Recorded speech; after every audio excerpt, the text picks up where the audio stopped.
itinago niya yung phone niya, no, nung time na yon, no? Kaya medyo kahina-hinala po yung kanyang mga galaw, no? Kaya sabi po ng The Empress, no, ito yung emosyon na binigyan ng second chance, no? Binigyan mo siya ng second chance nung time na yon, no?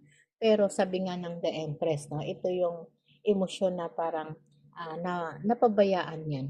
Napabayaan niya yung masayang relasyon, masayang connection yun, no? Na lumipas po yung mga araw at yung mga buwan na hindi na niya napansin, no?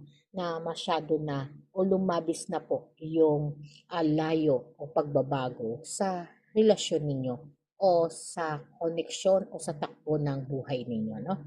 Kaya dumating din po no, sa Five of Pentacles na talagang nakaramdam ka, no, na parang feeling mo naglaho po o nagbago po yung pagmamahal o pakikitungo niya sa iyo, no? Na lahat naman po, no, ay ibinigay mo sa kanya, no, na halos pagdating din po sa financial eh sinusuportahan mo siya o tinutulungan mo siya. Pero ngayon, no, ay nagdadala na po ng stress na halos nauubusan ka na po ng financial ngayon, no? Dahil nga ibinibigay mo sa kanya, pero yung pagbibigay mo sa kanya, no, parang hindi na po niya nabibigyan, no, na-isolate ka na doon sa panahon na yon, no? At kaya dumating sa panahon sa Eight of Cups, doon mo na feel, no, na parang gusto mo na lang no mag-move on o makipaghiwalay, no, o hanapin kung saan ka mas magiging masaya, no? Pero hanggang ngayon po, no, litong-lito ka pa, no? Litong-lito ka pa sa emosyon na nararamdaman mo ngayon, no?